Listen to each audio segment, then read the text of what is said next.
किसान भाइयों नमस्कार। स्वागत है आपका हमारे YouTube चैनल स्मार्ट एग्रीकल्चर में। आज के इस वीडियो में हम प्याज का कंद बढ़ाने के लिए 3 ज़रूरी चीज़ों के बारे में बात करेंगे। जो भी किसान भाई प्याज की खेती करते हैं सबकी सोच यही होती है कि उनके प्याज की पैदावार ज़्यादा हो और उनके ज़्यादा से ज़्यादा मुनाफा प्राप्त हो। इसके लिए किसान भाई प्याज की फसल में कई प्रकार के खाद का प्रयोग करते हैं। फिर भी कुछ किसान भाइयों के पैदावार कम निकलती हैं, क्योंकि किसान भाइयों प्याज में सही समय पर सही खाद का प्रयोग करना जरूरी है। जिस समय पर प्याज को ग्रोथ की आवश्यकता होती है उस समय हमें ग्रोथ बढ़ाने वाले खाद का ही प्रयोग करना चाहिए, और जिस समय कंद का विकास करना होता है उस समय हमें सिर्फ उन्हीं खादों का प्रयोग करना चाहिए जो कंद को बड़ा बनाते हैं। तो आज इस वीडियो में हम 3 ऐसी चीज़ों के बारे में बात करेंगे जो प्याज का कंद बढ़ाने का काम करते हैं। तो वह चीज़ें कौन कौन सी हैं, आपको प्याज की फसल में उन चीज़ों का प्रयोग कब और कितनी मात्रा में करना चाहिए और प्रयोग आपको किस प्रकार से करना चाहिए, इसके बारे में हम वीडियो में पूरी डिटेल के साथ बात करेंगे। इसके लिए आप वीडियो को बिना स्किप के अंत तक जरूर देखना। और किसान भाइयों आप हमारे चैनल पर नए हो तो चैनल को सब्सक्राइब करके उसके पास जो घंटी की निशान है उसे ज़रूर दबा दीजिए। और किसान भाइयों आप इस वीडियो को लाइक और ज़्यादा से ज़्यादा शेयर ज़रूर करें। किसान भाइयों आपको प्याज में जो 3 चीज़ें डालनी है उनमें से पहली है बोरान 20% युक्त खाद। बोरान एक प्रकार का सूक्ष्म पोषक तत्व है, इसलिए इसकी आवश्यकता पौधे को बहुत ही कम मात्रा में होती है। बोरान के प्रयोग से प्याज का कंद बड़ा बनता है और प्याज के कंद में चमक भी पैदा होती है, इसलिए प्याज की फसल में हमें बोरान का प्रयोग जरूर करना चाहिए।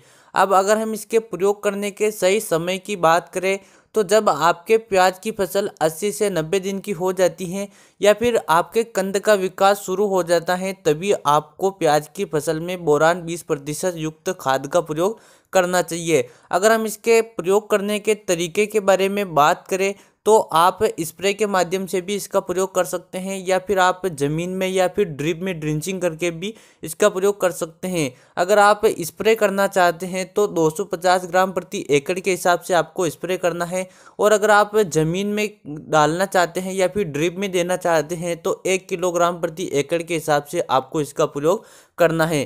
किसान भाइयों दूसरी चीज़ जो आपको प्रयोग करना है वह है NPK 0050 खाद। यह जो खाद होता है इसमें 50% पोटास होता है और उसके साथ 17.8% सल्फर होता है। इस खाद के प्रयोग से पौधे की रोग प्रतिरोधक क्षमता बढ़ेगी, पौधे की जल धारण क्षमता भी बढ़ेगी। और किसान भाइयों इस खाद की खास बात यह है कि इस खाद में जो पोटास होता है वह प्याज के कंद को बड़ा बनाएगा, कंद में वजन भी बढ़ाएगा। उसके अलावा कंद में अगर चमक कम होगी तो उसकी चमक को भी बढ़ाएगा। तो किसान भाइयों इसलिए आपको प्याज में 0050 खाद का प्रयोग जरूर करना चाहिए। अगर हम इस खाद के प्रयोग करने के सही समय की बात करें तो जब प्याज की फसल 80-90 दिनों की हो जाती है या फिर आपके कंद का विकास शुरू हो जाता है, आपको तभी इस खाद का प्रयोग करना चाहिए। मेरे कहने का मतलब यही है कि जिस समय आप 0050 खाद का प्रयोग करते हैं उसी समय पर आप बोरान का प्रयोग भी कर सकते हैं। अब इसके प्रयोग करने के तरीके के बारे में बात करें तो आप इसका प्रयोग स्प्रे के माध्यम से भी कर सकते हैं, या फिर अगर आप ड्रिंचिंग करना चाहें तो ड्रिंचिंग भी कर सकते हैं। स्प्रे में आपको प्रति एकड़ 1 किलोग्राम का प्रयोग करना है, और अगर आप ज़मीन में देना चाहते हैं तो प्रति एकड़ आपको 4 किलोग्राम 0050 खाद का प्रयोग करना है। किसान भाइयों हमारी लिस्ट में जो तीसरी चीज़ है वह है प्याज में एक प्लांट ग्रोथ रेगुलेटर का प्रयोग। प्लांट ग्रोथ रेगुलेटर एक ऐसी दवा होती है जिसकी प्रयोग से फसल की ऊपर की ग्रोथ रुक जाती है, मतलब कि प्याज की जो पत्तियों में ग्रोथ होती है वह उससे रुक जाएगी, जिससे प्याज की पूरी ताकत पूरी एनर्जी जड़ में बनने वाले कंद में जाने लगेगी, जिसका फायदा ये होगा कि प्याज का कंद बड़ा बनेगा। बहुत सारे किसान भाइयों का यह कहना है कि कल्टार या फिर जो भी प्लांट ग्रोथ रेगुलेटर होती हैं उनके प्रयोग से उनके प्याज में कंद तो बड़ा बन जाता है लेकिन उसमें वजन नहीं बन पाता है। तो किसान भाइयों ऐसी कोई समस्या नहीं आएगी, आपके कंद में वजन भी बढ़ेगा और आपके कंद का आकार भी बढ़ेगा।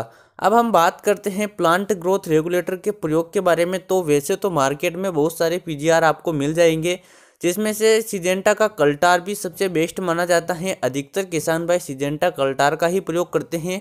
उसके अलावा BASF लियोसिन का प्रयोग भी आप कर सकते हैं और गार्डा के चमत्कार का प्रयोग भी कर सकते हैं। अगर इनके डोज की बात करें तो आपको 80 ml प्रति एकड़ के हिसाब से कल्टार का प्रयोग करना चाहिए, या फिर अगर आप लियोसिन का प्रयोग करते हैं तो 250 ml प्रति एकड़ के हिसाब से, या फिर अगर आप चमत्कार का प्रयोग करते हैं तो 350 ml प्रति एकड़ के हिसाब से आपको स्प्रे करना चाहिए। किसान भाइयों ध्यान रहे आपको इनका स्प्रे करना चाहिए। किसान भाइयों अब हम बात करते हैं कि अगर आप इन तीनों चीज़ों का एक साथ प्रयोग करते हैं तो किस प्रकार से आपको प्रयोग करना चाहिए।